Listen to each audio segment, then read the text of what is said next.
চলতি অর্থবছরের প্রথম ৯ মাসে বিদেশি ঋণের সুদ ও আসল বাবদ $৩২১ কোটি পরিশোধ করা হয়েছে, যা গত অর্থবছরের পুরো সময়ের প্রায় সমান।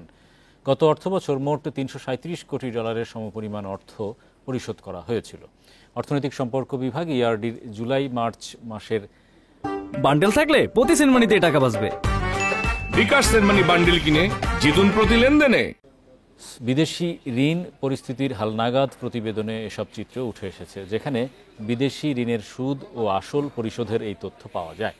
তথ্য অনুযায়ী 2024-25 অর্থবছরের জুলাই থেকে মার্চে দেশে মোট প্রায় $481 কোটি সমপরিমাণ বিদেশি ঋণ এসেছে।